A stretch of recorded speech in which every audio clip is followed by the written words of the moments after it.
ಇವತ್ತು ಯಾವುದೇ ಕಂಪ್ನಿಯವರಾಗಲಿ ನಮ್ಮ ಕನ್ನಡ ನಾಡಿನಲ್ಲಿ ನೀವೇನೇ ವ್ಯವಹಾರ ಮಾಡಬೇಕಾದ್ರೂ ಕನ್ನಡ ನಾಮಫಲಕಗಳಿದ್ರೆ ಮಾತ್ರ ವ್ಯವಹಾರ ಮಾಡಿ.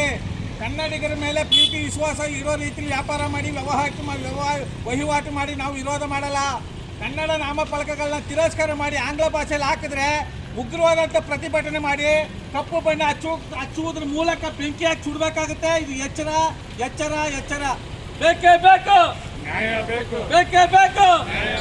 ಕನ್ನಡ ವಿರೋಧಿಗಳಿಗೆ, ಕನ್ನಡ ವಿರೋಧಿಗಳಿಗೆ, ಭ್ರಷ್ಟ ರಾಜಕಾರಣಿಗಳಿಗೆ, ಭ್ರಷ್ಟ ಅಧಿಕಾರಿಗಳಿಗೆ, ಅವಿವೇಕ ಅಧಿಕಾರಿಗಳಿಗೆ, ಅನಬಾಕ ಅಧಿಕಾರಿಗಳಿಗೆ, ಕನ್ನಡ ವಿರೋಧಿಗಳಿಗೆ ಬೇಕೇ ಬೇಕು, ಬೇಕೇ ಬೇಕು, ಬೇಕೇ ಬೇಕು.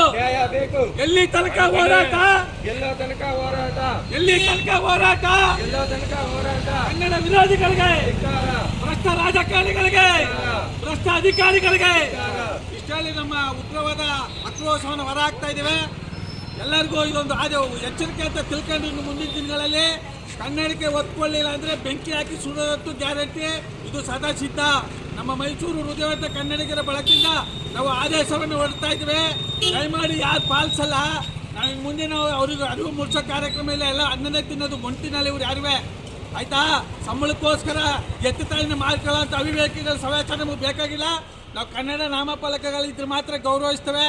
ಆಂಗ್ಲ ಭಾಷೆ ಹಿಂದಿ ಭಾಷೆ ಇದ್ರೆ ಬೆಂಕಿ ಹಾಕಿ ಸುಡುವುದ್ರ ಮೂಲಕ ನಮ್ಮ ಆಕ್ರೋಶವನ್ನು ಹೊರಹಾಕಬೇಕಾಗುತ್ತೆ.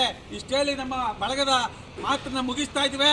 ಜೈ ಕನ್ನಡಾಂಬೆಗೆ, ಜೈ ಭುವನೇಶ್ವರಿಗೆ, ಜೈ ಕನ್ನಡ ಮಾತೆಗೆ, ಜಗನ್ಮಾತೆ ಚಾಮುಂಡೇಶ್ವರಿಗೆ ನಮಸ್ಕಾರ, ಧನ್ಯವಾದಗಳು.